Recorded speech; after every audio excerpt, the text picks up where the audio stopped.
Okay, episode 3, take 2. Yay. Okay, I want to tell you about my day yesterday. Okay. I think that I have had the gayest day of my whole life yesterday. So wow. Okay. Yesterday we went to the home opener for the Seattle Torrent, and then what happened after? Geo. What happened? We watched Heated Rivalry. The first 2 episodes are out on HBO. I saw, and I've just been holding off on watching. Holy shit. What'd you think? Holy shit. I thought that I was going to have to wait through the whole entire miniseries to get like a crumb of gay sex. And it was, you do not wait. They get right to it. Like, okay, so we watched the first 2 episodes, and at one point I was just like, oh my God, am I just like watching gay porn in our living room? Like, well, it is an HBO show, so. No, it was so well done. The music was done, the lighting was well done. Whoever their intimacy coordinator, or they must have an intimacy coordinator team, because it was phenomenally shot. But truly, there was like a moment where I was just like, oh my God, we're just watching gay sex in our living room right now. What are we doing? Wow. Someone's gonna catch me doing this. And I was like, wait, no, we're just watching a really steamy TV show. It was so hot. Wow, I can't believe you held on to this news. I know. I was really text me immediately. I was like, I knew we were going to record, so I was like, I'm just going to tell you live and in person. Oh, it was so good. Okay, I will watch it.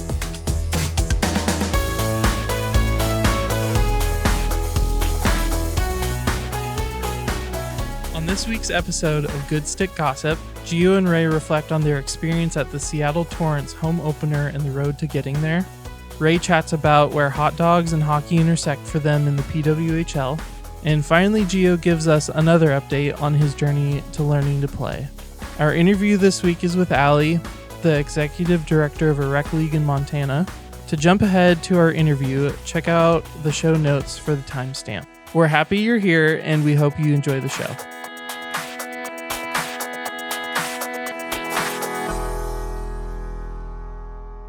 Welcome to Good Stick Gossip. Hi, I'm Ray. I use they, them pronouns. Hi, I'm Gio. Any pronouns. Awesome. Let's get into it. Cute. Okay, so we went to the Seattle Torrent's first home game yesterday. At our beloved Climate Pledge Arena. And Ray, do you want to share your thoughts first? No, I want to hear your thoughts. Oh, okay. Well, I was hype as fuck. I thought it was fantastic. I shed a few tears at the beginning. You did? Yeah, of course. I wasn't sitting next to you, so I didn't know. Yeah, definitely a little bit of crying. So much. I mean, we broke an attendance record, which I believe is the highest U.S. attendance for a women's hockey game. Yes. It certainly felt like we broke an attendance record. They opened up the 200 level in Climate Pledge, which we did not think that they were going to do, because it's so costly to open up the 200 level. You have to like invest so much cost into doing that just to open it up, and the fact that they did, and it was like so full, was amazing. Yeah, I don't think that they anticipated this crowd either, which is so crazy. I mean, it seems like at every step of like the Seattle Torrent, it just seems to be like they were like not prepared for how eager Seattle was to like, I mean, from like the merch and the jerseys taking forever to ship, and the way that season tickets kind of sold out so quickly. I mean, not sold out, but like when we bought perhaps we're underpriced is what you said. I think they're going to go up so much next year, just because Thank goodness. We paid for season tickets is what they're charging right now for half season tickets. Ooh. So if you buy a half season ticket package, you're paying essentially what we paid. Wow. For our whole season. I feel really lucky that we jumped on that, because as I've said previously, never been a season ticket holder. And as I was sitting there realizing that I was going to get to watch every home game from that perspective with most of the people who were sitting around me, including my friends, but also including the strangers that we introduced ourselves to, just felt so special. Like, it's just felt like the start of something really beautiful, and I just couldn't believe that I just get to go to all the home games, you know? Like with the Kraken, I have to pick a couple. I haven't been to a Kraken game yet this year, but have to pick a couple, and it's just, I don't know, it's just great. Yeah, it's so cool getting to know the people around you. Yeah, it was amazing. I mean, we've already tried to we kind of went into it, the group of the 5 of us being like, okay, like make sure to get to know our season, or like see who's a season ticket holder next to us and like get to know them. I'll like jump in and be like, the people that were sitting in front of us were amazing. There was like this group of 3. They were so sweet. I got their names. And I was like being so obnoxious. Like, you know me at a hockey game, I'm a little obnoxious. And at some point I was just like, I don't know, they seem cool or whatever. And what did I shout? I shouted something. And it was when Court and I started the refs suck chant. And then it As I anticipated you would at some point. Hey, it was a bad call. Yeah. So when we started that, the person sitting right in front of me was like, turned around and was like, yeah, that was you guys. And I was like, yeah. And that's like basically when I was like, hey, you know, are you season ticket holders? We're season ticket holders. And then they were just like, yeah, like I was so worried that people around us weren't going to bring the same like hype energy, but you guys are awesome. And I was like, oh, thank God, because I'm so obnoxious. And I had like so sweet to be obnoxious together. It was so sweet. And then when people, because of course, you know, we all know we did not win our home opener. But when people started to leave, this is one of my biggest pet peeves in hockey, is when people, I don't care for any other sport, like leave, whatever. But when people are like, oh, they're not going to win, and they like duck out like 5 minutes early, I just like shouted at some people. And I was just like, if you're going to ask the team to play 60 minutes of hockey, you should be a fan for 60 minutes of hockey. And the girl in front of me straight up looked back at me. She's like, yeah. And I was like, yeah. Oh my God, my voice hurts from yesterday. I should not be this enthusiastic while we're recording. This is literally the opposite of my experience because I had my earplugs in that make my voice sound loud in my head, so I'm basically whispering. So every commentary, nobody could hear me. But I felt like I was being very loud. So all my in-game commentary was kept to myself. But it's okay. One day I'll send you to the game with a mic on. Yeah, I feel like it would be a lot of just like, what the fuck? I would. I mean, that would truly just be for me. I won't even put it on the podcast. I just want to hear what you were saying, especially because we weren't sitting next to each other yesterday. But there are many games, and we'll swap it up. And speaking of the people in front of us, I only got a little glimpse of them, but they looked a little gay. Yeah. Okay, but everybody did. And that was something I wanted to comment on is that just like walking around the arena, normally the people I would see, I would be pretty excited because they'd be, few in a crowd. Like if I see another gay person, I'm like, or, just even like a women's sports fan or people with daughter, like, I don't know, just the people that were there, we were the majority. And it was just like I didn't even feel the need to make meaningful gay eye contact with anyone in the bathroom line because it was all of us. I know. I almost had like a weird moment where, one, I was wearing kind of like a little bit of an insane costume. And so Are you going to speak on that? I can if you want. Yeah, definitely. But like when I was in the bathroom, I just generally walking around, I was like, oh, just don't make eye contact with ananybody. I know everyone is just because staring. of your hot dog costume. Okay, so if you were at the home opener, I did make it on the Jumbotron. I was wearing a hot dog costume and I was a Seattle dog. So I had cream cheese and grilled onions. It was pretty well executed. Why did you wear a hot dog costume, right? Because remember when the marketing for the Torrent released the schedule and it was like this like fever dream. It was like a hot dog fever dream when they released the schedule. And they were like, what if we turned all of the teams into hot dogs? And I don't even remember all of them. I remember that the Minnesota Frost one was like a frozen dog or something like that. And it was like a hot dog. It did get weirder and more abstract. It just kept getting weirder and weirder. And I was like, I'm here to yes and on this chaos. And that was before we knew what the name was. That was before we knew what the logo was. Remember, I was immediately like, we should be the Seattle Dogs. And everyone was like, shut up, right? And I was like, no, we should be the Seattle Dogs. And I was like, I knew I was wrong, but I was here for it. So anyway, I like to sew and I usually make a costume every year. And this year I missed making a costume for the Renaissance Fair. I didn't make a costume for Geek Girl Con. And then I was like, I guess I'm making a hot dog costume for the home opener for the Seattle Torrent because it was really cute. It was good. Yeah. Thank you. I'm glad you thought so. Also, CJ's love of hot dogs, I think, ties in here. I really should have made a sign that says, CJ, I heard you like hot dogs. Because I think it would have really brought the whole costume together. Yeah. Next time I wear it, which there will be a next time in case anyone How could you not wear it again? I know. My ultimate goal, because we've got a buddy who's like wants to have their jersey signed by all the players. I think my ultimate goal is to have CJ sign my hot dog costume. Oh, cute. Yeah, that's what I want. That can't be too hard. I feel like you got on the Jumbotron per your desire. I feel like you can get it signed. So I'll make a sign that says CJ sign my hot dog costume. Yeah, I believe in you. Thank you you. can do anything that you set your mind to. I really do. You really do. You execute. Doesn't matter what it is. So thanks, SPG. So that was very cute.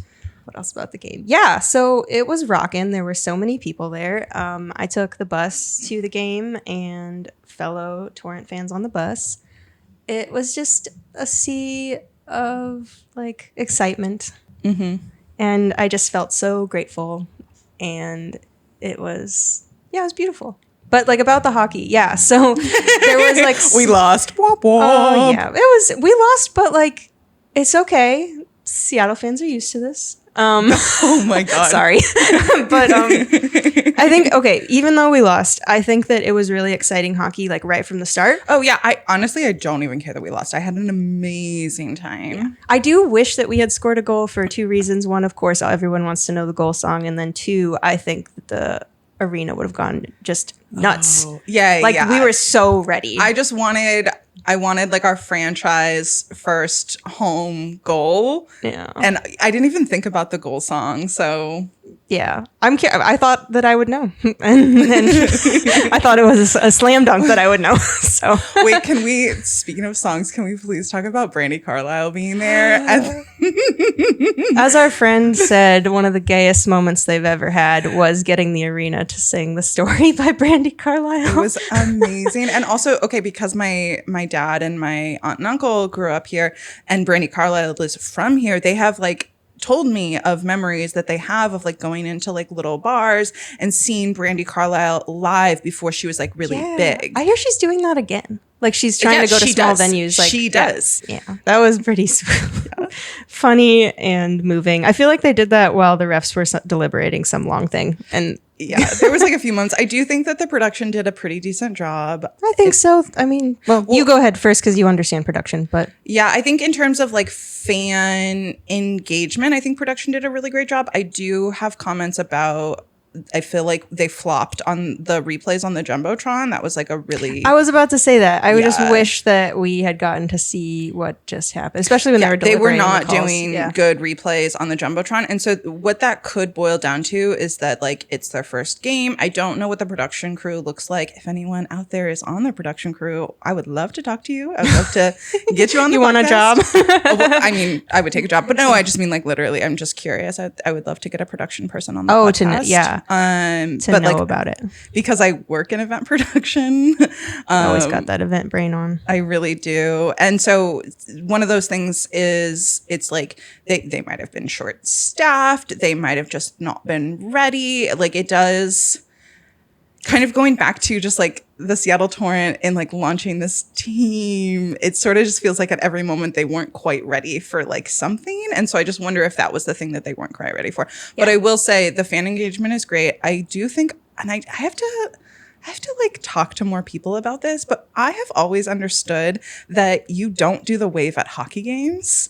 Yeah, and you had told me that. So this was interesting because it wasn't like a fan started wave. No, it was like a production started It was a production started wave. It was it was the first period where they were leading the wave. And I was like, excuse me, I thought that this was like a faux pas of like hockey fans to do the wave at hockey, because what I've always understood it is to be like, it's basically being like, telling the team like we're fucking bored and we're gonna do the wave, and it's like disrespectful. But I don't know. I don't know. I'm not like what's the word I'm looking for? I'm not like the authority on fan culture in hockey or sports, but I have questions. If people out there have answers, I would love to hear them.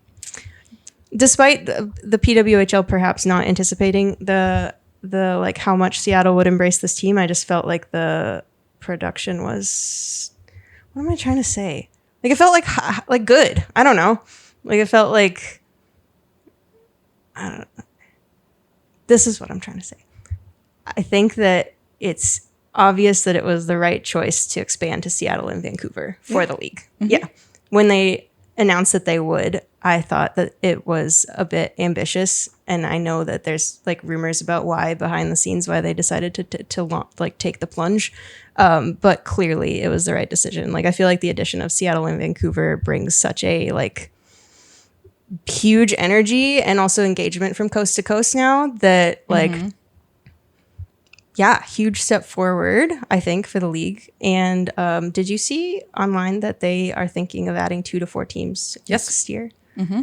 I love, and then want to hold steady at 12, I think, is what they said. Okay, cool. Yeah, I feel like I'm already seeing people from cities that have takeover tour dates being like, oh my God, I hope it's us. I hope it's us. What would we call our team? And so it's so cool the way that the league is like creating all of this like buzz across, our 2 countries is phenomenal. I really think like to be here in this like moment of women's hockey, to have like gotten into hockey when I did, and to be here right now, just like with all of my kind of closest friends being so into hockey all together. And it's so funny because like we met through very different avenues, but somehow we are all like, let's go hockey.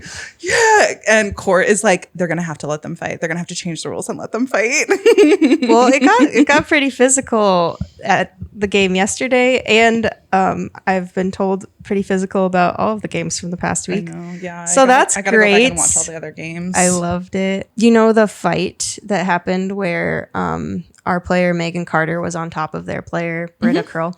Do you know the context about that? I saw a little bit like that, but no, tell me. Okay. Well, I did not know about that Curl elbowed Carter in the head at a previous game, and that they've just sort of had some like physical altercations on the ice. But also, did you know about that player Britta Curl is like pretty like controversial? Did you know her? No, I didn't. Okay, she's gone out of her way to be transphobic online. I know. No. Yeah, I don't know much about her playing history, but yikes. So I can see why someone might just want to fight her. I'll fight her. So that's a little interesting. Yeah, in general, loved the little flashes of physicality at the game. Oh yes, but back to my impression about the actual play. I felt like there were so many good scoring chances. I just felt like just got a little bit unlucky at points. Sometimes you get goalied. We got goalied. Yeah. We also have to remember that the Minnesota Frost have won the Walter Cup 2 years in a row. They're the only team to have won it. So we held our own. I think we played really exciting. I mean, like when we went to the Takeover Tour game last year. It was January. This year in January. Yeah. I remember the game getting off to like a bit of a slow start, and it just didn't this time. I just felt like it just leapt. I do feel like I've heard that the Torrent's team identity is supposed to be a bit like hard to play against, like pesky, sort of like physical, and I did feel like we were being pretty annoying on the ice too to the Frost. So that was nice. The effort was just like, it was really fun. What else? I was super stressed the entire game because it's because I have a lot of empathy, and I just like really wanted us to get a goal. I wanted the players to have a goal. I wanted everybody to I wanted everyone in that building to have a goal. Yeah, so the longer it went on, the more stressed I got because I was so sure that would happen. But yes, I was very cold, and I was just clutching my my rally towel to my chest. But I still had an amazing time. Ugh. I loved when we pulled the goalie. I think we pulled the goalie at a good time. No, I disagree. You want to pull the goalie earlier? I think what we should have done is when we were on one of our first, when we were down, I think we were down 1 or 2. I can't remember. No, I think we were down 1. And we were on our first power play. I think we should have pulled our goalie then and gone 6-on-4 to match it up, because what we needed was momentum. Yeah. Obviously, I'm not a professional, so but I'm- that was my opinion. I have heard that pulling the goalie earlier is sometimes a good strategic move. It made more sense to me, and I just was like, okay, we're 5-on-4 right now. We're still struggling. I really think that we should have. But like again, I'm not a coach. I'm not even a player. Like I don't know. I feel like my opinion is like not valid. But as soon as we were 5-on-4, I was like, we should pull Schroeder and. She did make some amazing saves. Just want to say, Schroeder did. Yeah. Even in like the first game that we played against Vancouver, I feel like she did a phenomenal job. I feel good about our goalie. I do too. I think she's doing a great job. I think that we could be a little bit more defensively oriented. Again, not a coach, not a player, but that's just how I feel. I feel like teams that really focus on being a little bit more defensively oriented have better play setups. I feel. I don't know. Yeah. Probably. Maybe that's just because I've been like watching. By the way, my baby boys are doing really good right now. I mean, maybe not really, really good, but they're playing so well. My Thunderbirds. That's great. Last year, they were like a little. I mean, they still made the playoffs, but they were like. It was so hard to watch sometimes because I would go and I'd just be like, "Y'all are not passing. Y'all are not setting up plays. You weren't like they like weren't." Sticking around for the rebound, but like this year they look more like a cohesive team. They're really setting up plays. There's a few more senior players on the team. There's a few younger players that are coming up and like really making making themselves known and like really setting themselves. I just think that they're playing really, really well. I thought they were excellent at the game that we went to. The game that we went to actually was pretty like significant for me because it was the first live professional hockey game that I'd seen since I started playing hockey and like learning how to play hockey. So I think for the first time at a live game, I wasn't watching the puck very much. I was just watching the D pairs mostly. I think that's the position that I like to watch the most. But yeah, I was just viewing it from a completely different perspective. The skating was all the more impressive to me after I've been on my skating journey, of which just like an update. So I've been learning to skate and play hockey since July, right? That's when I first went. Right now I'm in hockey class, and hockey class is a skating class where you're holding a stick. We haven't yet learned too much about like playing the game, but I feel like skating obviously comes first. So there's a part 2 in which I could sign up for and learn. I probably will. But yeah, hockey class has been amazing. I feel like I've gotten much better, but like a long way to go, and continue to be humbled. And just to update, I feel like the last episode was I sort of complaining about children at Stick and Puck. Yes. Okay, I take it back.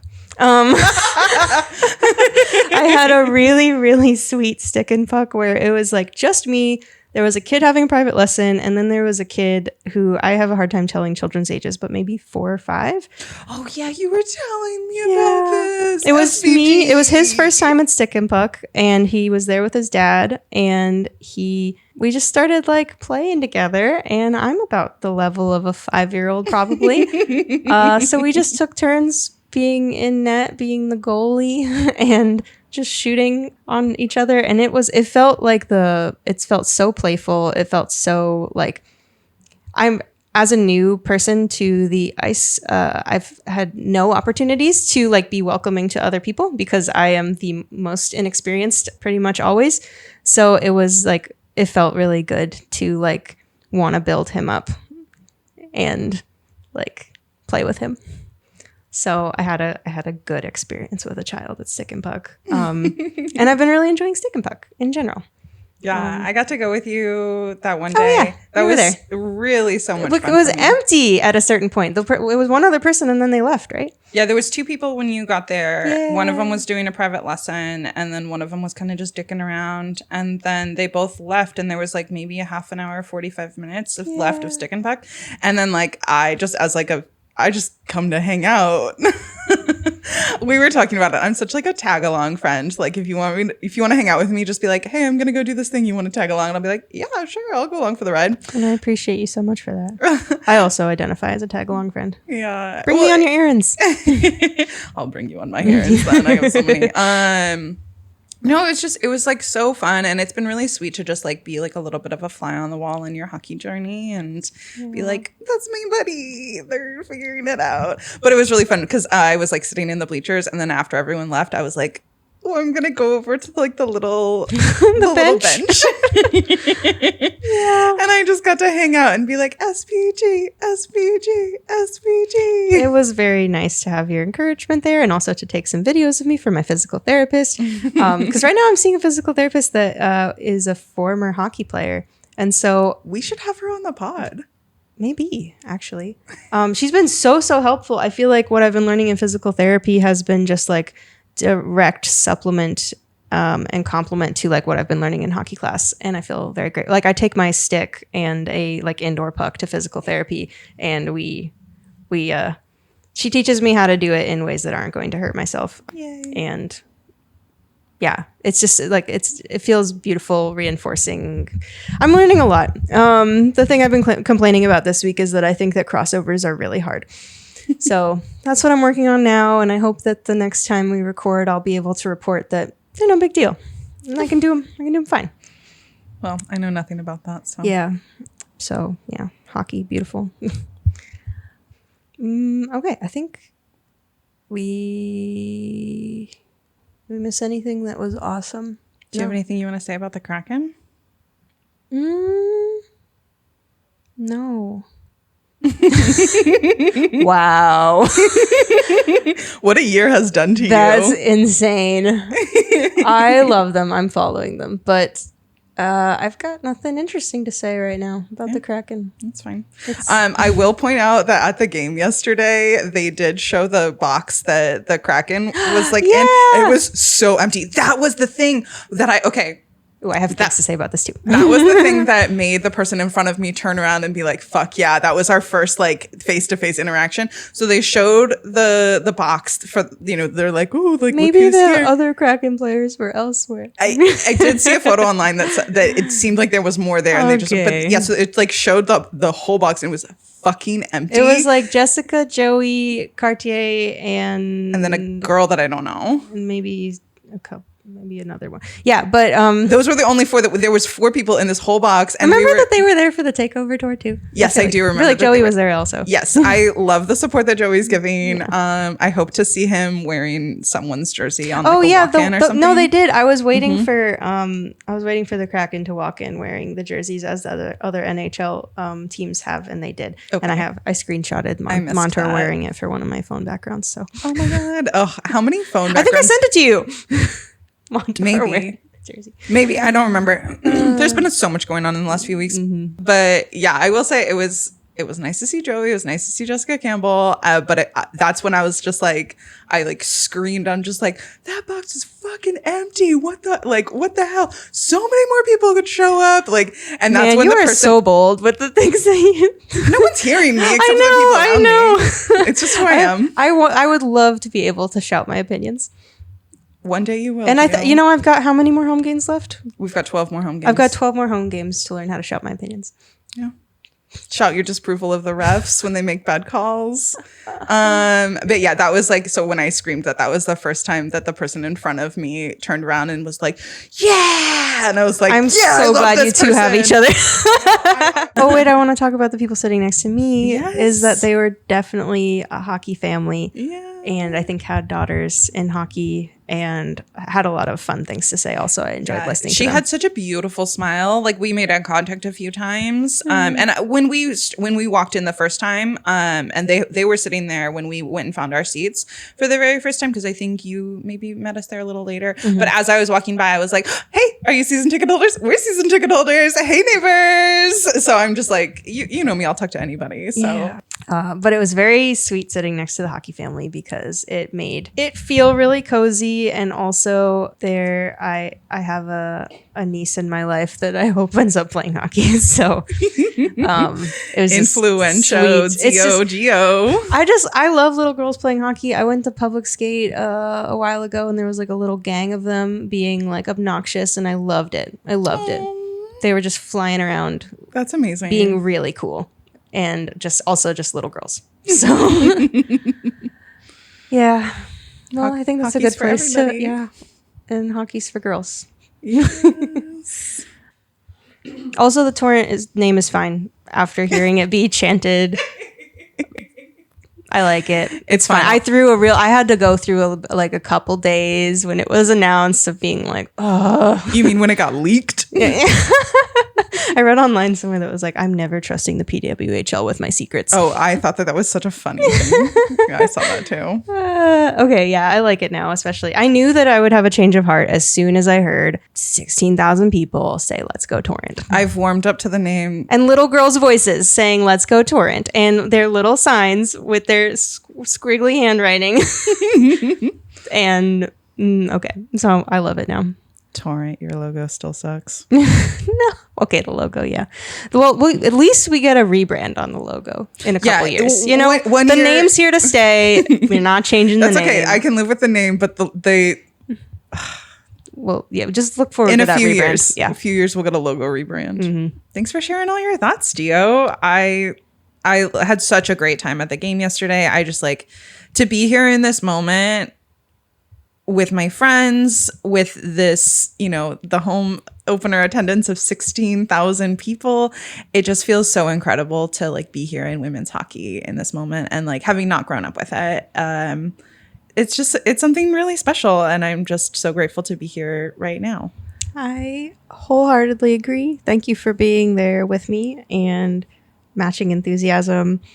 And I think there's a lot of I feel really grateful. Life is really exciting. I feel like there's a lot of beginnings in my life right now, and including the birth of this team that I hope to love and watch for a long time. I think they already have my heart. Yeah.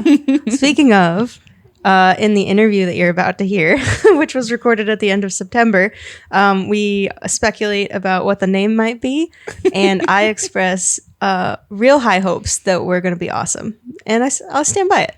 I think we're going to be great. Yeah. So we talked to Allie, who's coming to us from Montana, and she'll share a little bit about how she got there. She grew up in Washington, and she comes from a hockey family. She started playing hockey at, I think it was 7 years old. I think her dad coached her team, and she even tells us a really great story about her grandma, which I'm like, oh, maybe we'll try and get her grandma on the podcast one day. And she's also super involved in her hockey community and in leadership roles. And she was just really fun to talk to and had so many insightful things to say. I hope that she makes it out here for a PWHL game. And yeah. No, yeah, let's get into it with our interview with Allie. Yay.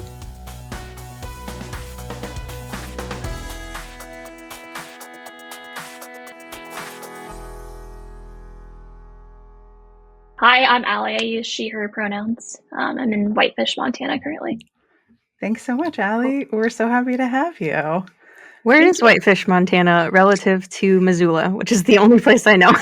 Yeah, I mean, that's a great geographically where I'm at. We're 2 hours north. So you hit Missoula and you head straight north and we're right there. Closer to the Canadian border? Yes, we're an hour-ish from the Canadian border. Ah, okay. So I'm sure the hockey bleeds into there. Oh, absolutely. Yeah, commingled Canadian culture. They actually call Whitefish the Tijuana of Canada because Canadians come down. And so that's cute. Well, I guess, can you just start with how you want to introduce your hockey story? Yeah, how did you get into hockey? Yeah, for sure. So hockey has always been a family sport for me. My grandparents play, my dad plays, aunts, uncles, cousins, brother, my partner, everybody plays pretty much. But growing up, my dad always coached my brother, and my brother is 2 years younger than me. And so my brother started playing when he was 4, I believe. And I elected to sit on the sidelines for a year. I was like, yeah, I don't know if I want to do it. And then I watched how much fun he was having. I'm like, man, I need to be out there. And so the next year I joined, so I was 7 when I started and played ever since then. And my dad was always my coach growing up. I ended up playing on a U19 team when I was 12. So that was the first girls team I've ever played on. Aside from that, I've always played with the boys and loved playing with the girls. And girls hockey back then wasn't as big as it is now. So that team kind of fizzled out, but continued playing with the boys. I ended up trying out for again, U19 team when I was actually more of age, when I was 17 or 18. and made the team, and it was like a AAA academy team, and just due to financials, it just didn't end up working out, and which I was pretty bummed about at that point, because I was like, I want to play college hockey and this is how I'm going to do it. And everybody from that team ended up playing college hockey, but it ended up working out just fine. I walked onto our local club hockey team at Eastern Washington and met all of my best friends there. Graduated from Eastern and got an internship over here in this area in Whitefish and stayed here. Joined the local women's community here, the hockey community here. I've been here for 5 or 6 years now, and then just actually got the executive director position for our local nonprofit hockey association here. So now I'm like the head honcho of like all things beer league hockey over here, which is pretty fun.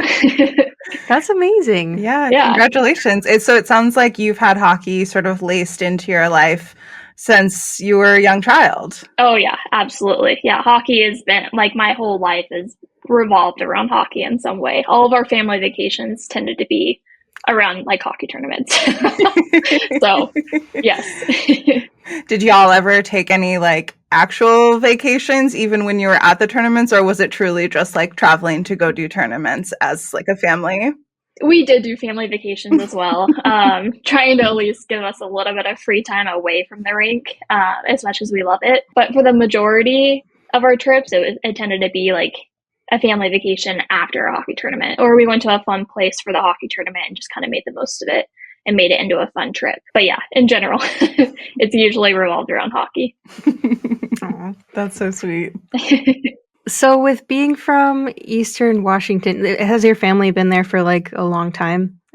Yeah, I was born and raised in Spokane. So my mom, born and raised in Spokane. My dad was a military brat, so moved all over the place, landed in Spokane for high school. Him and my mom met, and the rest is history. But yeah, born and raised. Yeah. So what's the like sort of hockey culture in Spokane? Hockey in general in Spokane is pretty large, just being like the metropolitan area that it is. There's a few more rinks, but growing up, there is really only one rink, if not maybe two. And so the growth kind of plateaued for a while just because there was a lack of ice time. But in general, now there's a rink out of Eastern Washington. There's a rink out in Coeur d'Alene. So hockey is beginning to grow again, which is pretty fun to see. But yeah, I mean, I had, I think, 6 teams at like each age group growing up, which is pretty wild to think about. Over here in Montana, there's really only 1 or 2 at each age group. And in Spokane, we're able to have like 4 teams of just like a local house division. So like non-traveling, they just played amongst each other. And then an A team and a B team of like a select team that you could try out for. And then we have like local junior teams as well in Spokane. But yeah, it plateaued for a while, but it's starting to grow again, which is really cool to see. Yeah.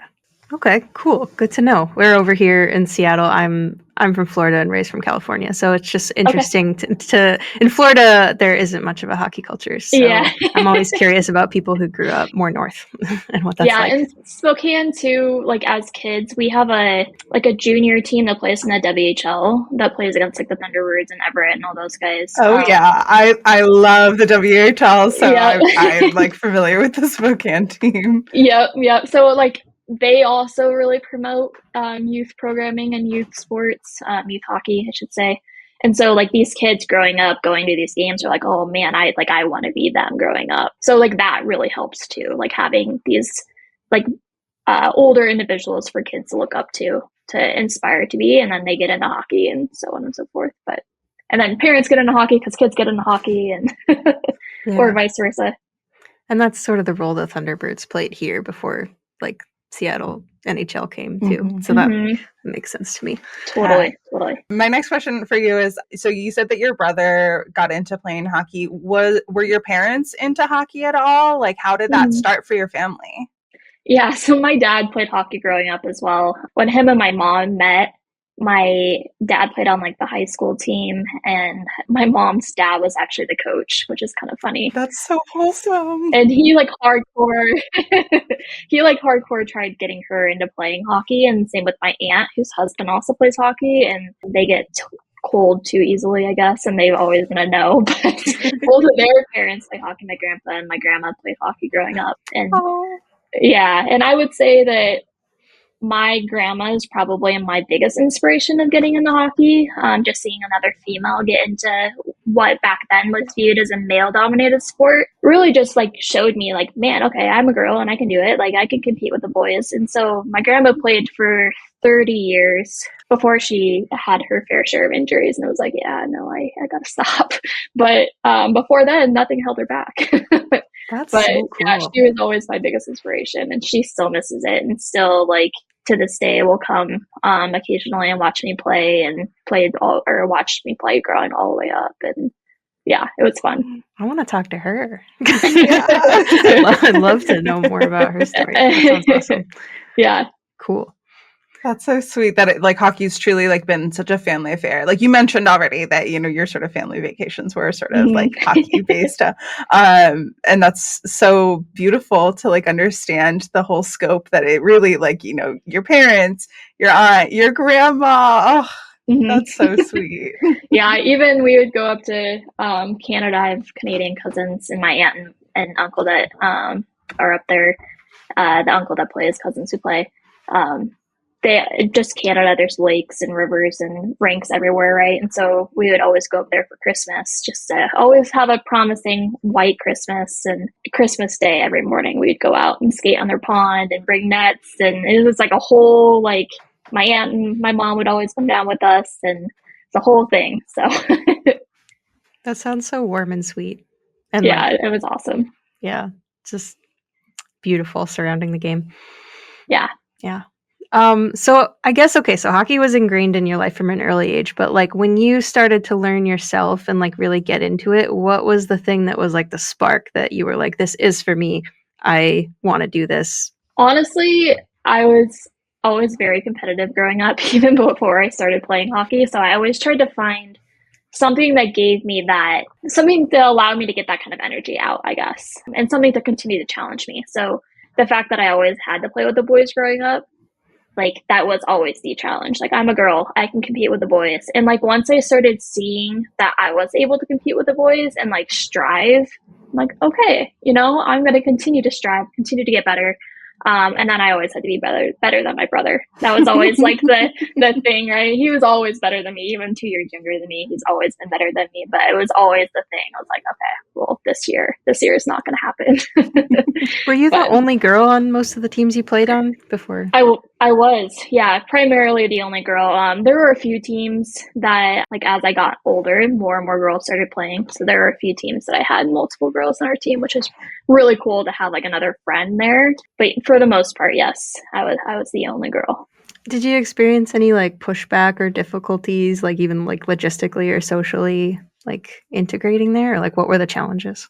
Yeah, I mean, some of the boys, you know, there was always that stereotype that girls shouldn't be playing this boy sport, and some of the teammates just like would choose not to pass to me because I'm a girl. And even like some of the higher level teams I was on, if I was like on the lower end skill wise of those teams, like they would prefer to not pass to me. And then on the flip side of that, also like playing against guys, unfortunately there's a lot of guys that go after girls that they play against, and it seems weird, but I would attempt to have like my head taken off all the time and like check hockey games, and I just had to, you know, stand up for myself. But eventually, like my teammates were like, yeah, no, like that's not how that works, and they would help defend me. But then I also just got tougher, and I showed the boys, I was like, okay, you're gonna do that to me, I'm gonna do it to you. And but yeah, for in general though, like I had some pretty good teammates that I was pretty lucky to be surrounded by. And growing up, like you move up with the other boys that move up, right? So you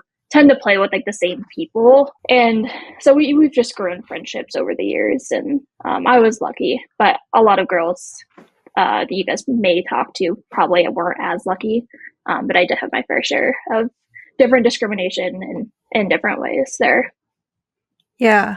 So you sort of had this like competitive and like tough spirit that was strengthened throughout your hockey journey. Do you feel like, well, obviously it impacted the rest of your life, but what are ways that like hockey prepared you for like other challenges, or, you know, made you who you are? I would say that hockey really helped develop like my leadership, like always striving to be this next best player, and always striving to be the best. Also allowed me to like show my leadership in ways that a lot of natural leaders wouldn't necessarily have, or people that are like naturally good at hockey, I should say, didn't have coming for them necessarily. So me being able to show my leadership in ways other than just words and my actions really helped. And like taking that off the ice, I've been able to do that as like on a board of directors. I've been able to do that in my profession and school and other sports. I would always say that the biggest takeaway for hockey is not only the friendships and the social cues and social skills I've gained, but also just like leadership in general and personal skills in that way. Yeah. I mean, from your timeline that you gave earlier, it seems like you're rather young and in a position of leadership.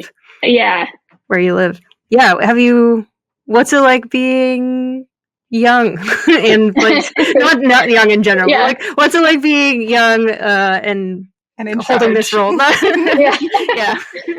Yeah. It feels a little surreal, to be completely honest. I'm 28, so I've been out of college for 5-6 years now. After like trying to figure out what I wanted to do and like changing majors and stuff like that, I was a 5-year college baby. But yeah, I don't know. It feels pretty surreal to be in the position I am. And I was lucky enough to kind of land the position I did, not only because of like my resume, so I'm trying to give myself a little credit with that, but also I was serving on the board of directors of the same organization that I ended up getting the position from. So like last year, I was like, hey, like we're at the growth that we need like a full-time dedicated employee.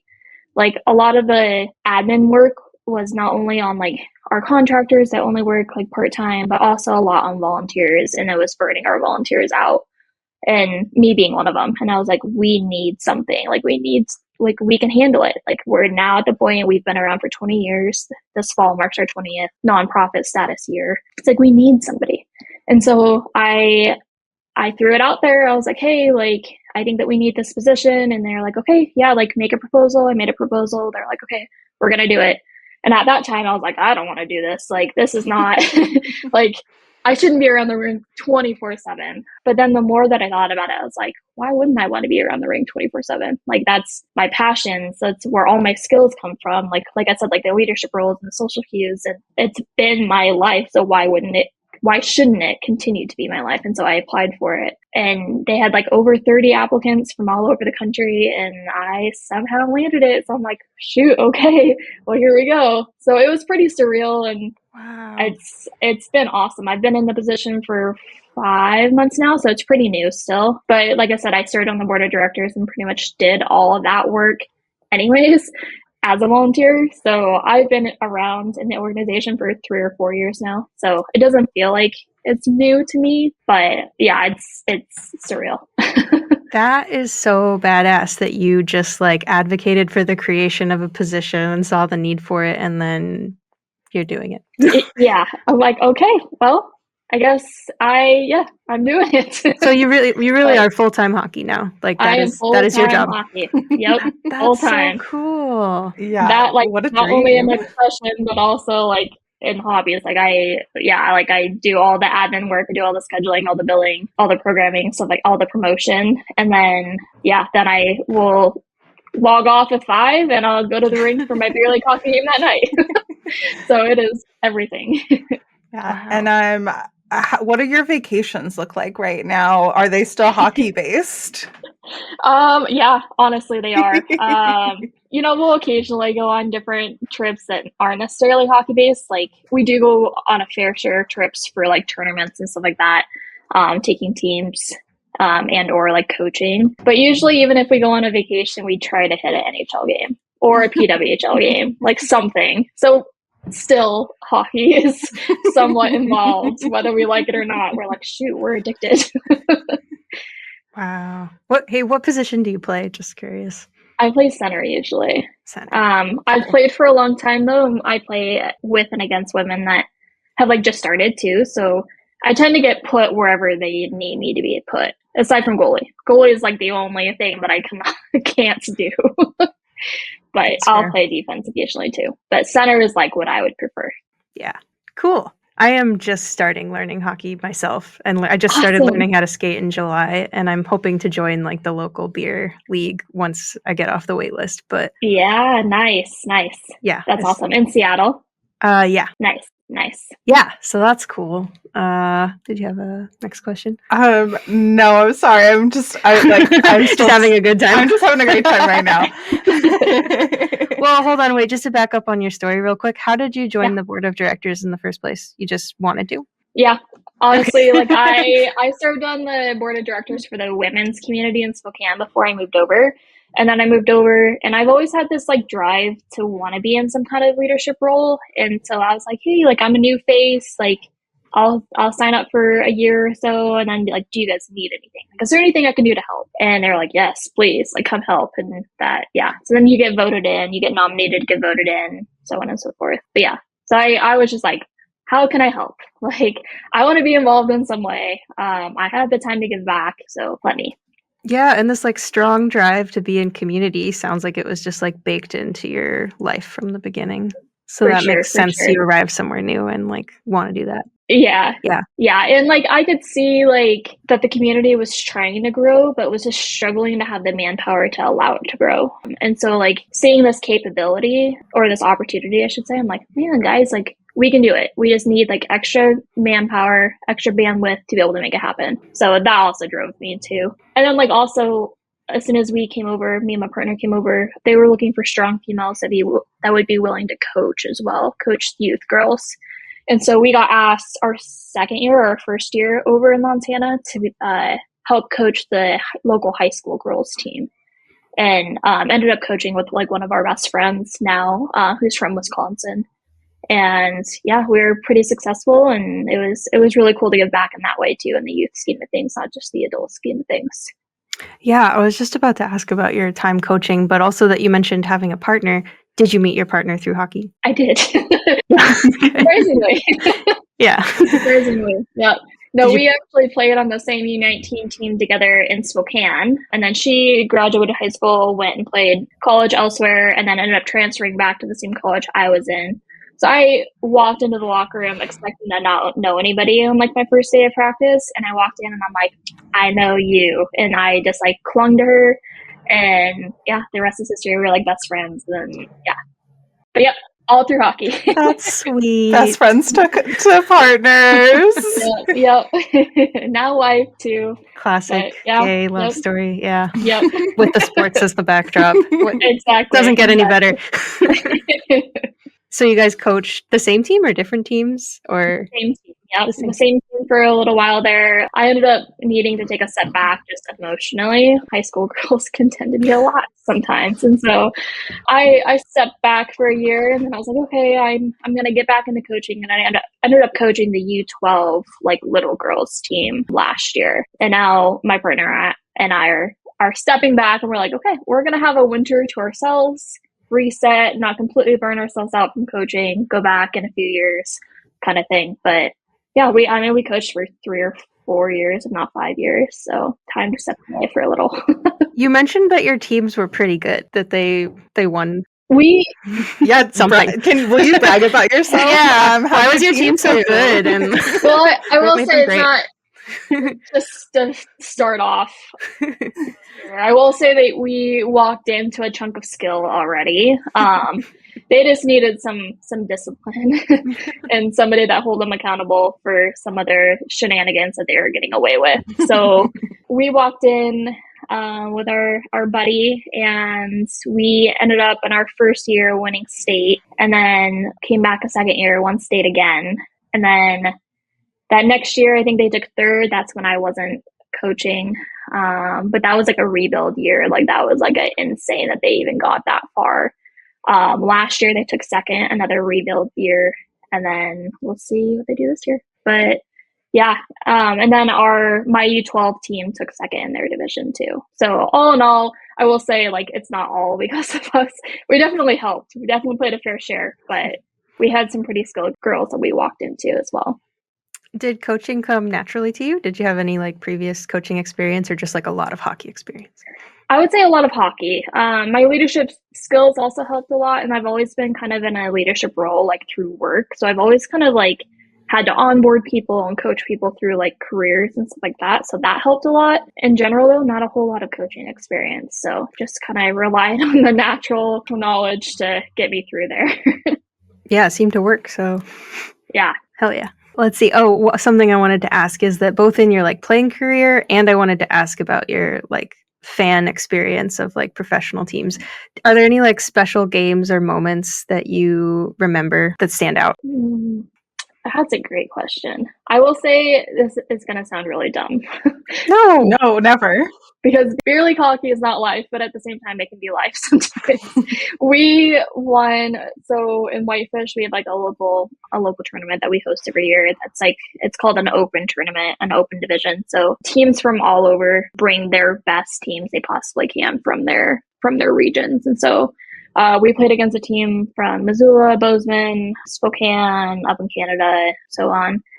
And for the first time in like 10 or 15 years, we won. And we won like pretty handedly. And we won in the championship game against a team that we had lost to in the championship game the year prior. And for like the last 5 years prior to this last year when we won, we had lost in the championship game. And so it was like, we need to do this. And so this last year we won, and it was like a party. We were like going nuts. It was like, and this was like the best team that Whitefish has ever seen. Like, there's been a lot of upper level women moving to Whitefish, just like ski bums and just people wanting to live here. And yeah, I mean, so we built the best team we possibly could, and it's the best team that Whitefish has ever seen. And so we hyped it up to the community, got a lot of the hockey folks there, a lot of the guys, a lot of the women. Like, we had like a full packed house, and a lot was riding on this. We're like, okay, well, we need to back this up now. And so, yeah, we won like 5-0 in the championship game. And it was so surreal. We're like, holy cow, we actually did it. That's so cool. So now we were like, okay, well, we're going to have just as good of a team this year. So now we're like, shoot, okay. Well. That was just last year? Oh. That was just, this last December. So that was probably like my favorite ever hockey memory that I've ever played in. I will say, again, it's kind of silly because it was beer league, but not silly. Like at all. Like bringing the community together for that, and like the narrative story arc. That's beautiful. Yeah, and my partner, she was like the team captain of it, so she was like the one that got to like build this roster. And you guys play on the same team together too. We do. Yeah. She's like 1,000 times better than I am. So she's an idol. We're talking to you, so we don't know that, you know. Oh my heart. So sweet. Oh my god. It was pretty cool. Yeah, and it was a big celebration. We're like, it was like one of those memories that you just like relive for the next 2 months. You're like, oh my god. And you like, as you think about it, you're just cheesing. You're like, oh my god, like that happened. But how long did your team celebrate? Oh gosh. Socially together, probably we just get together like every once in a while and just like kind of relive it. But like right after the championship game, we like went to the bar right afterwards, and the championship game was at like noon. So we went to the bar like with our trophy, like filled it up with beer, like drinking out of our trophy just at like the local bar. Everybody, all the locals were just, what is this? Like, what's going on? And we stayed there until probably 8 or 9. And granted, we also had our fair share on Saturday night as well. So we like went right back to the bar that we had just closed down the night prior and came back with the trophy. And it was a good time. And then we just kind of got together socially after that. That's so special. It was good. Yeah, it really is. That's really cool. Like that's what it's all about. Just like that. Yeah.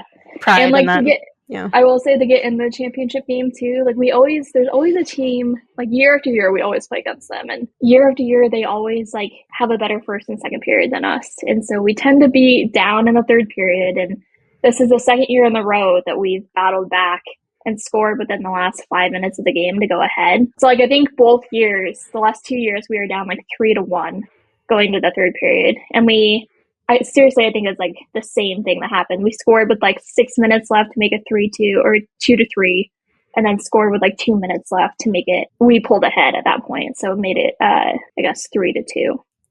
But either way, we were down by like 2, and then we came back, and so we scored maybe 3 goals in the third period. And that's beautiful. It's a narrative masterclass. You guys know exactly how to hook them, keep them on the edge of their seats. Yeah, and there was a lot of people at that game too, because it was like our rivals, and we always play against them. And we always the tournament director always schedules us to play against them because it's just like you have to play against your rival. And so, it's the second year in a row, and that was like the 7 p.m. Saturday games or 8 p.m. Saturday games. So it was like prime time. Had the community there again, like packed house, and we managed to pull it off. So then we went to the bar afterwards, of course, and stayed out too late and woke up the next morning not feeling great and played the championship game and repeated it. That's awesome. Yeah, like no wonder you'd want to like continue to work for this organization and grow it when like it just creates such amazing memories for people who participate in it. For sure. Yeah, it's been unreal. Yeah. And you're like, it's just beer league, but it's like, you know, it's more than that. Like yeah. Like when I moved over here, I will say like I initially joined the hockey community to like make friends because I didn't know anybody. And so I'm like, okay, well, I don't know anything other than hockey. So I'm going to join hockey and see where it takes me and join. And I will say like all of my best friends now that we like rely on for all of our friendships have come from hockey. So like now, like I want to give back to the community that gave me that. Like I want to be and help somebody else get that. Like new people coming into the community, join hockey. Like even if you don't play, like we have a rookie program, we have this, we have that. Like there are friendships here that will be lifelong friendships, and like you don't know what you're missing. And so I just like I like giving back and allowing people to have that same experience that I had. Yeah. No, I'm right at the precipice of that now, and it feels really exciting to be like, oh my God, there's this whole world of like these cool people that I could, you know, be in community with, even though I'm obviously barely know what I'm doing. But you mentioned having a rookie program. How does that work? Yeah, so Whitefish is crazy. We have a bigger hockey program than Spokane does, which is insane. Because Whitefish, I want to say, has like 10,000 people in it, maybe 15. And Spokane, and the metropolitan of Spokane is like 500,000 probably.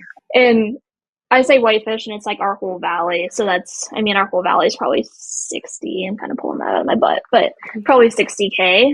And so we have leagues anywhere from A through F, A being the top, F being the lowest. And then we have a women's league that is split into women's A and women's B. And then we have a rookie program. And our rookie program takes place like twice a week. You sign up, you can be like, have no idea how to play hockey, have no idea how to skate, and we'll completely coach you and give you all the skills to be able to then move on to F League and so on and so forth. And we usually fill up Rookie League every single year. And we're to the point where we're also plateauing. Like we have a lack of ice now for like how quick hockey is growing in the adult scheme of things.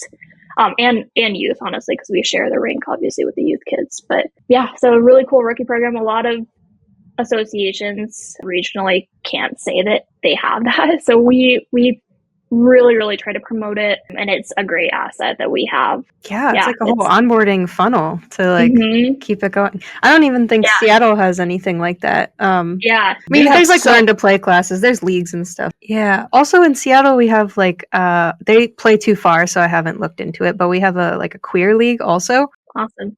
Do you have like, we haven't talked too much about like how your like LGBT identity comes into all of this, but if you want to speak to what's that like in your small community? Yeah. It is non-existent, to be completely honest. Montana's kind of a dud with stuff like that. Just politically, it just hasn't happened. So that's one thing that like I'm like, oh my God, like Seattle, that's pretty cool. Like, but nothing like that happens over here. And it honestly hardly happens even in Spokane, unfortunately. But there are a fair share of people in the hockey community that are a part of the LGBTQ community. It just like there isn't enough to make a league or something out of it, at least as of right now. But yeah. Is there a broader sort of like gay community that you're part of? I know hockey's your primary social life, but what's it like broadly being gay in Montana? Yeah, I mean, there are like a few different like organizations locally. Like there's a GQA club, I want to say. It's the Glacier Queer Alliance, I think that's what it's called. So that's like a great asset that our community has. Our local community college has like a GQA type club as well. And then otherwise there's like a lot of different like organizations that tend to have like a lot of queer people that play, whether it's like hockey or whether it's we have like a roller derby club, we have a rugby club. So like those communities can tend to get together sometimes, but otherwise there's just mainly like our overarching like GQA organization locally. Have you faced has that ever been like an issue or faced any like pushback or difficulties being like young in positions of leadership and also gay. I haven't faced anything, luckily, in the hockey organization. Like, everybody's been very, very inclusive, very welcoming. And my partner and I aren't necessarily very, like, PDA. Like, we don't show a whole lot of that. So, but we are open on social media. So it's like anybody that's friends with me on Facebook or Instagram knows. Otherwise, though, they don't necessarily know unless they play, like, women's league or, like, word has gotten out. But in general, like, in the community, this area in general is relatively good. But there are some that it makes me nervous, like, being open, like, in the community, I guess. So, like, me and my partner, like, we never, like, show any sort of PDA, I guess, even, like, holding hands. Like, even if it's at a grocery store, like, we try to just stay away. Not necessarily because, like, we're fearful of, like, something physical happening to us, but more so we just are avoiding confrontation. But that is, unfortunately, something that we do have to deal with over here, just being in Montana. Yeah. I get that, being from Florida. It's you have different ways to behaving in places like that versus a place like Seattle. But oh yeah, absolutely. Like, whenever we go to Seattle for, like, a Kraken game or P-Dub or any sporting event, or just over there in general, like, we're definitely holding hands in public just because we never get to. So it's like, okay, well, this would be the place that we could do it, so we're gonna do it. yeah, absolutely. Well, speaking of the P-Dub, did you get to go to any of the Takeover Tour games, or have you been to, like, regular season games? I have not. No, we're, like, dying to go this year, though. You're gonna come out here? Yeah, for sure. Like, we're waiting for the P-Dub schedule to be released. So we're season ticket holders, and we're like itching, like. Yeah, we're like, come on. We're trying to also plan it so that we can go see a Kraken game at the same time. So we're like, because that's definitely doable. Like, yeah. And, like, if we're flying over and, like, getting a rental car and all that, it can be expensive. Or even if we're driving, like, we just want to make it worth it because it's like an 8-hour drive to Seattle or 9-hour drive. So we're like, okay, well, if we're going to catch a P-Dub game, like, we should try to also catch a Seattle game, or a Kraken game, I should say. So yeah, we're just waiting. We're waiting to see, like, when it actually gets released. I'm like, come on, guys. Yeah, we were talking right before we recorded that there's rumors that Seattle is going to drop the name and, like, logo before the season. So I don't know. I think that'd be really cool. Although, like, I have been racking my brain and, like, reading online, and I haven't yet found a compelling name for the Seattle team just yet. So yeah, curious. I know. I wasn't sure just since, like, obviously the first year the P-Dub, like, they all just went off their geographical, like, city names. So I wasn't sure if they were going to do that with this. That's what I thought, but, like, there's, like, a little rumors that maybe. I know. I hope so. I feel like the fans would go crazy if they did that. Yeah, I'd love to get behind something immediately. Like, that would be really cool. Well, I feel like they've had plenty. I don't know. I feel like they've had plenty of time to figure it out, like, figure out a trademark and figure out a name and a logo and all that. But they already have team colors. I don't know. Yeah, I'm excited though. Yeah, I'm. Yeah, just so excited. I followed the Kraken really heavily last year, and I love them. But, you know, now my heart's gonna have to pivot. And well, and, like, one of my favorite players, really, of all time is Hillary Knight. So, like, when that happened, I was like, oh my god. Oh yeah, we were like, hell yeah!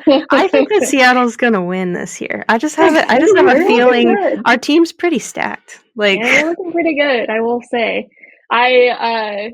We're good buddies with a gal locally whose daughter plays on Wisconsin, who just won the national championship for college. Wait, is that the game? That's the game we just watched. Oh my god, we watched that game the other night, and based on the recommendation of somebody else we interviewed, and it was so good. Oh my god, insane! Yeah. So my friend was actually at that game, and her daughter plays on the team, and so we're like, oh my god, like, we want you to, you know, start making your name here. Like, I want to go and see you play, like, in Seattle or wherever. Like, it would be cool if she played on Seattle. Like, yeah, we were thinking that a lot of these players will probably go on to the PWHL, which is so cool. It's making me want to follow also women's college hockey this upcoming year. There's so many games to watch. I know, and we've got the Olympics. It's an Olympic year too, so there will be Olympic hockey. Yeah, I will say too, like, this next year, if I remember right, it's going to be a crazy PWHL draft year. Like, some of these college girls coming up are, like, crazy, insanely good. And so, like, some of the rumors that with the PW expansion that was happening, the PW, they were seeing this growth of like girls hockey and skill in the college like scheme of things, and so they're like, well, there's not enough team roster spots. Like, we need more teams, and so that was like part of the stunt of like, okay, well, we got to do it. Like, we have to expand. Yeah. And obviously, like the growth of like just the fan base and stuff like that, like has showed that there is a demand there for it. But yeah, some of these girls, like, you definitely should watch college hockey this year. Yeah, I was hooked after that game. I was like, I want to know the whole lore and everything, because this was so emotionally compelling to me, and this was the first game that I saw between the two of these teams. Yeah, like Layla Edwards, who plays on Wisconsin, you guys saw. And then Kristen Sims also plays on Wisconsin. They are both going to be PW eligible. Carolyn Harvey, who already made the national team, is still in college, and she's going to be PW eligible. Like, it's going to be insane. Absolutely insane. Yeah, it's cool. It's cool that there's now, somewhere to go. It's such a moment in women's hockey. Yeah, like that's so cool to be able to follow careers like that. Yeah, absolutely. Yeah. And like, even just going back, I think you guys asked to like some of my favorite hockey moments. Like, my all-time favorite hockey moment that I watched was not only that national championship game that you guys referenced, because that was just insane. I was like, oh my God, that just happened. Like, that it was like a storybook. Like, it was a storybook. That's insane. But then also when the U.S. national team won the Olympics, I don't even know. I think it was 2016, I want to say. 2018 would have been. 2018? Okay, yeah. That's how I got into hockey.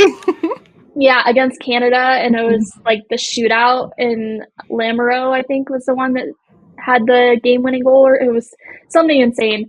But I just remember watching that shootout, and I was just like standing up. I was like, I can't sit. I need to I was just like jumping up and down, like watching this all unfold. And like when it happened, I was like, oh my God. Like, I was just crying. I was like, again, like, this cinema, game, like, it shouldn't matter that much, but I'm like, oh my God, it got me though. Like, I'm like new to following sports. I was really unprepared for how emotional I was going to feel watching sports and like getting attached to players or moments or like things that happen. And it's like, it can be so emotional, and like you feel like part of something that's larger than yourself. And I think that that's something that really immediately, once I started experiencing that, I was like, oh, I'm hockey for life here. Absolutely. Yeah, it was insane. So I'm excited to watch like this next Olympics. So just like, I feel like us in Canada have kind of gone back and forth, whether it's World Championship or Olympics or whatever. And then there's these other countries that all of a sudden their girls programs, their women programs are like skyrocketing as well. Just like around the globe, women's hockey is going through the roof. So like seeing these other countries all of a sudden be like contenders, because it was always US and Canada.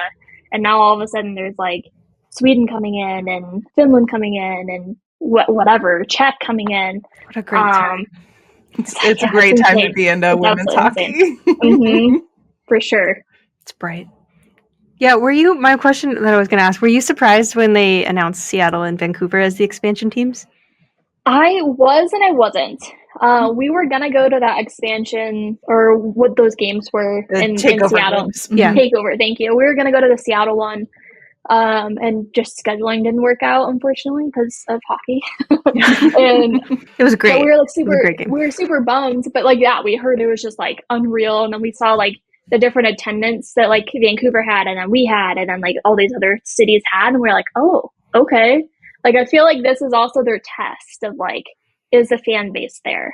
And and it was immediately. Like, I was just so excited. Like, the energy in that. I think that was the first time of course, it was the first time I saw professional women's hockey, and it was like entering an alternate universe that was just so great. Yeah, and we organized, or I should say, I organized a whole group of us to go, and group ticket sales were insane. Like, they were like through the roof. Like, group ticket sales were massive. So many girls teams, like whole teams in the stands. So many little girls. Like, that was I definitely cried multiple times just about all of the little girls. Like, yeah, like we know that the fan base is there. It's like, how do we show them that the fan base is there? And it's cool too, like the West Coast has always been kind of like the weird stepsister off to the side in terms of hockey. Like, hockey's always been big on the East Coast. Yeah.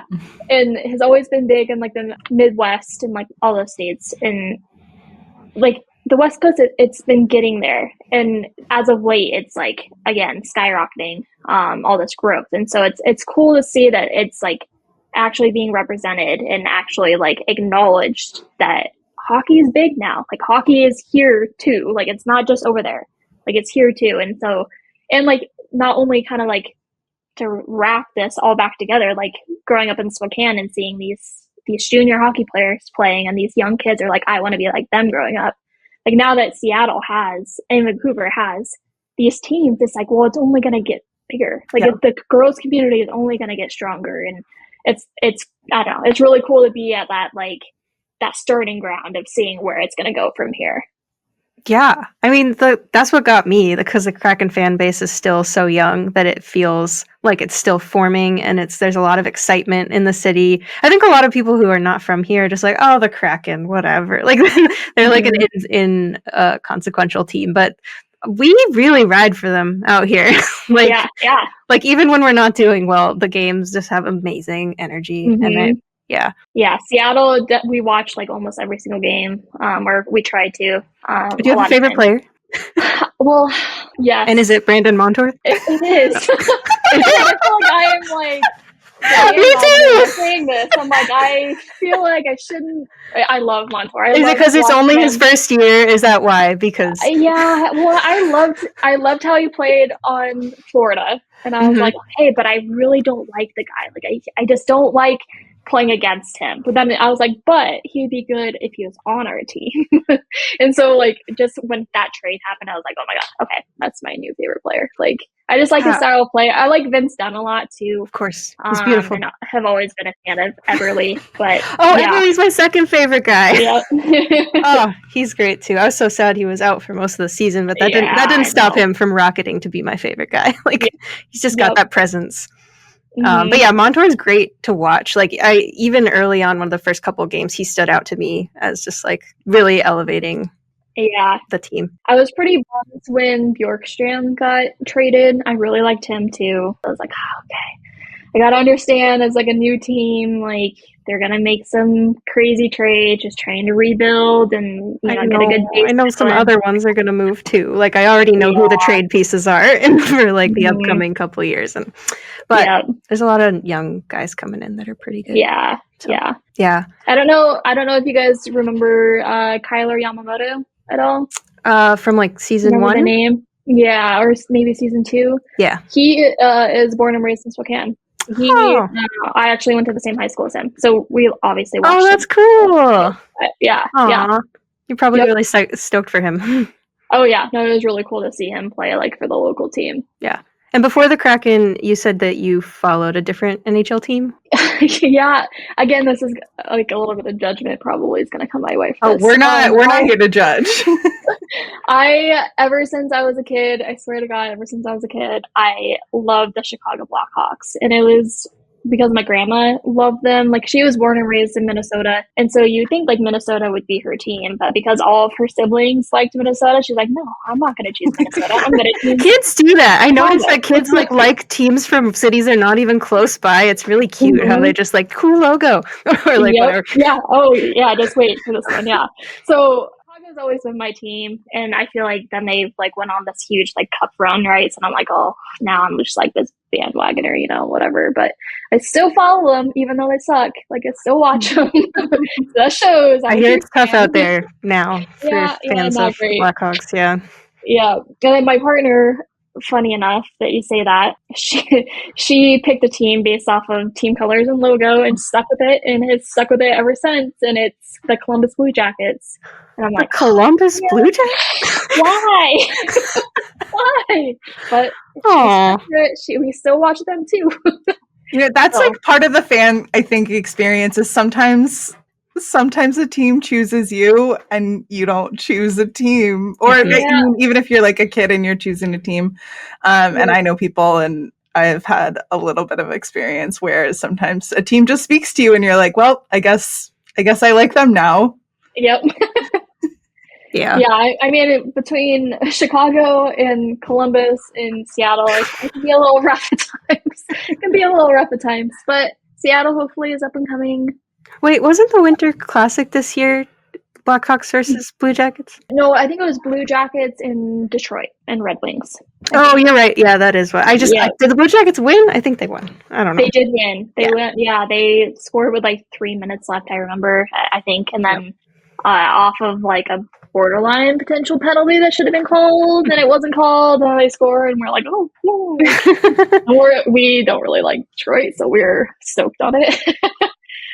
We went to the Winter Classic in Seattle though. I'm so sad I missed it. I had the opportunity to maybe go even before I was like a big Kraken fan, and that's never gonna happen again. I just was like not into purchasing tickets. You were there. It was probably wonderful. We were there. That was like one of those purchases that you throw on the credit card because we were like, we're not gonna miss this. So yeah, we went, and I guess actually also I love Joey Decord. And that game was that was his game. That was his like, yeah. They won like 4-0 against Vegas, and we're like, oh my god, like yes. And of course, it was against Vegas, which is even better. Oh yeah.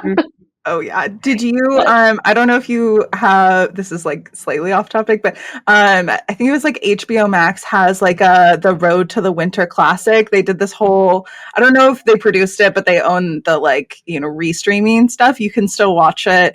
We watched it and it's so cute. So it's like all their families and like it's Seattle and Vegas, and they follow each team as they get ready for the Winter Classic as like a promotional thing for both of them. It's so sweet. There's like a whole thing on Joey. Yeah. Oh my gosh, I definitely need to watch it then. Yeah, I haven't seen that at all. Oh, I didn't even know they did. Yeah. 10 out of 10. So just like adorable content of men's hockey. Yeah. So that's a very special moment in Seattle hockey history that I missed, but so beautiful. I'm really glad you were there. You'll have to make an effort the next time Seattle's in a Winter Classic, no matter where. The next time Seattle's in a Winter Classic. I know. It's probably going to be like 3 years. But. I think the one this year is going to be in Florida, which question mark, outdoor game in Florida. Sure. Yeah. I don't know how they're going to do it, but yes, I've seen that too. Did you watch the Four Nations this year? That was really fun. That was really fun. That was another one of those games, that championship game where I was like standing up the whole time. I watched it in a bar and it was popping. Yep. And that was again one of those like when I went to OT and I was like, of course it went to OT. Like it can't not go to OT. For the narrative, it has to. Yeah. It's like, okay, this is and I remember when Canada scored, like I was standing up, and then when Canada scored, I just sat down. I'm like, oh.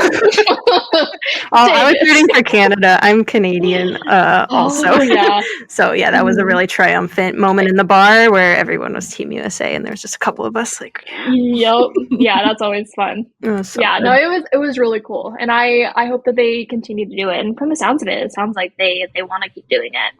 Yeah, I've never watched an all-star game. Apparently that happens in mid-season break, but like I hear that they were not as good as the Four Nations. The Four Nations got a lot of like it was really fun games, all of a sudden. The all-star games are more like the players don't take it seriously, and it's like more for the fans, and it like the players know that, and so it's kind of just like these little dipsy doodle like moves, and it's just like not. But when you're playing for your country, regardless of whether it's like a tiny tournament or not tiny, a mid-season tournament that like doesn't have like stakes like the Olympics, like they were riding hard. Yeah, whereas I think the All-Star game is sort of just like a league money grab that a lot of professional sports sort of do stuff like that. That it's like just for the fans.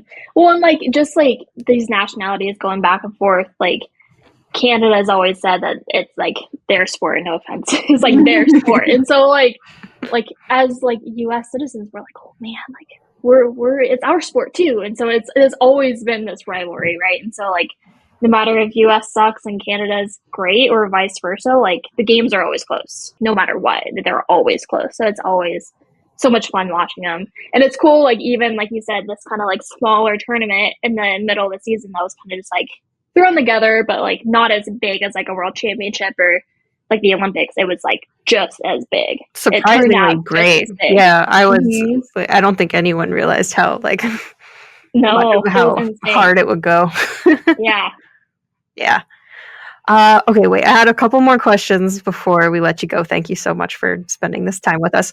Yeah. This is like sort of future looking questions. So you've obviously done a lot in your hockey career and you have much time to go, but how do you envision hockey staying in your life in maybe ways that you haven't gotten to yet? Or like, are there things you still wish to do in the realm of hockey and opportunities you want to explore when the time's right? I think that I will continue to coach, taking a few years off, but I can see myself like coaching even when I'm like done playing. Like when my body quits on me, I could see like still giving back to the girls and continue to grow that.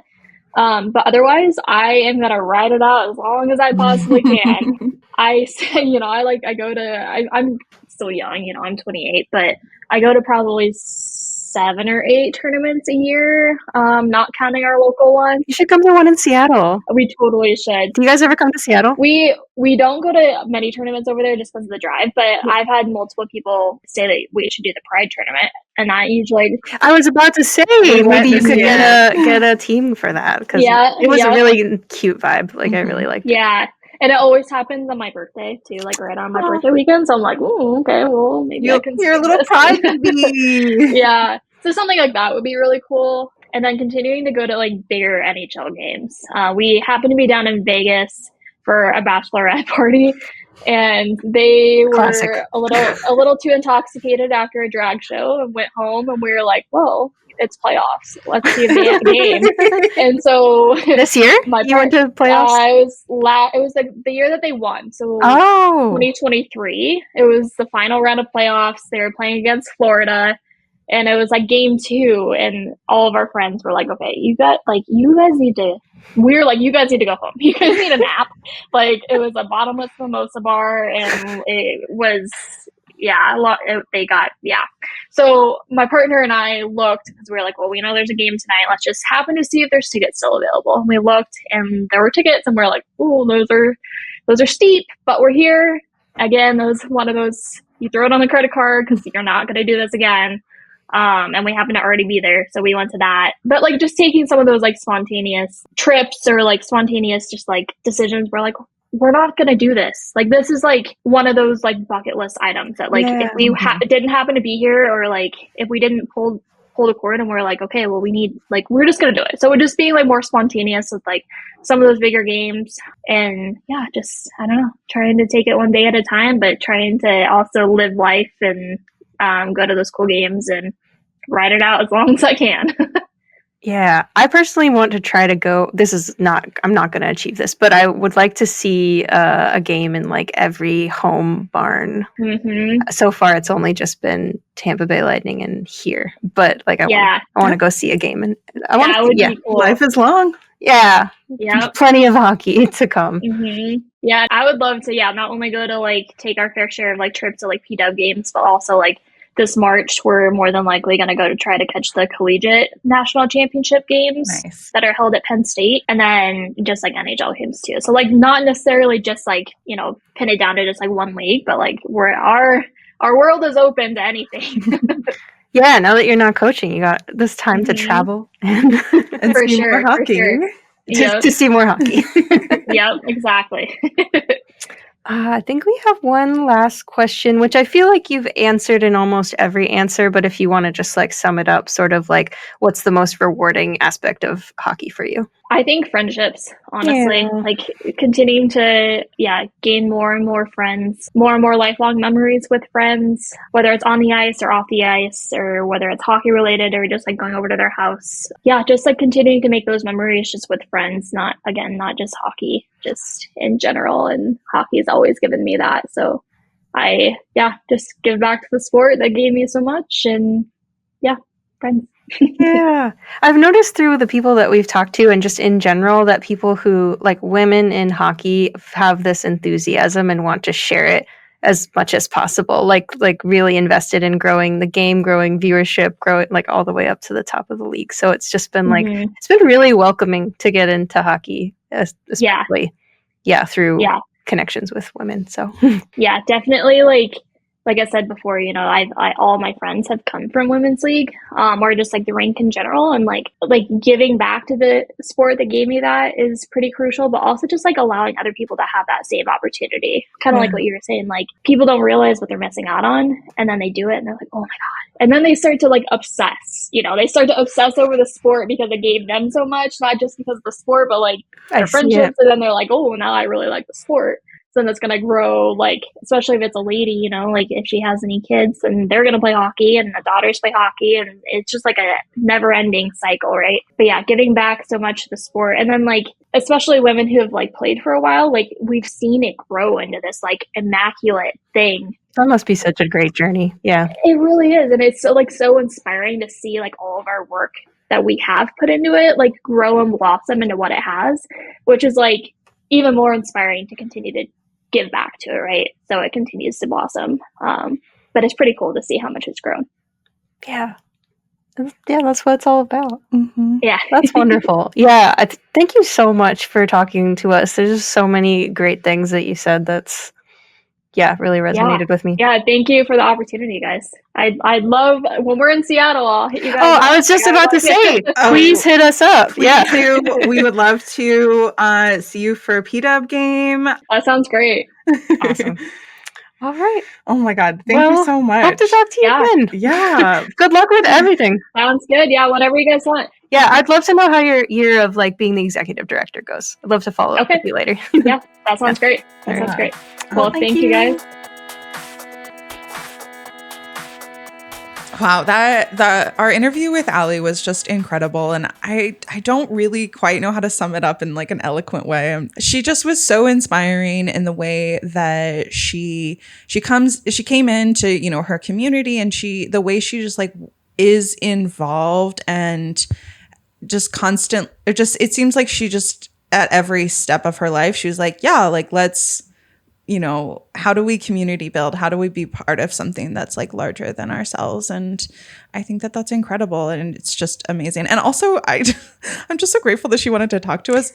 I liked what you said about how every step of her life she like saw ways that she could like step up into leadership or create something, and she did. Yeah. And that is really inspiring. And since talking to her, you know, I've learned more about like what's going on here in Seattle in the like world of women's hockey. We have like a future interview that will come out where we talk to somebody really involved in the local leagues and history. So yeah, so grateful to be on this journey, so grateful to be involved in. It's just like, it fills my heart. Yeah. All right, let's thank some people. As we know, no good thing is done alone. So we want to take a moment to thank a few people that have helped us out along this way. Thank you, of course, to our interviewee for this episode, Allie. Thanks for sharing your time and story with us. If you are someone, or if you know someone who has a hockey story that you'd like to share, we would love to hear it. And you can reach out to us at goodstickgossippodcast@gmail.com. We'd like to thank JoJo Nieves, aka El Paca, that's EL space PACA, for creating all of the music you hear in this episode. You can check out his other original creations on Spotify and YouTube. We'd also like to thank my friend Nathan over at Podcast or PhD for loaning us the equipment to record. We'd also like to thank Ian over at Bearded Audio for also loaning us some equipment and answering all of my audio and editing questions. We also want to thank all of our friends, family, and maybe even a stranger or two for listening to this episode of Good Stick Gossip. If you were a stranger, I hope you come back next time as a friend. And if you enjoyed this one, we hope you follow along and come back for another one.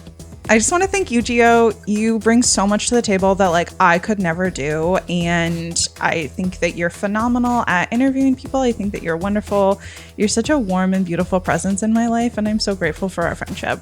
Thank you, Ray, for, of course, editing and producing this podcast. Also, Ray gives the best affirmations, and it's just a beautiful source of support in my life. And I hope that I can be the same for you. And yeah, thank you for all of your creative energy and for coordinating everything. And couldn't do it without you, 100%. I couldn't do this without you. Yeah. Go team. Go team. Go Torrent. Let's go Torrent. Okay, goodbye.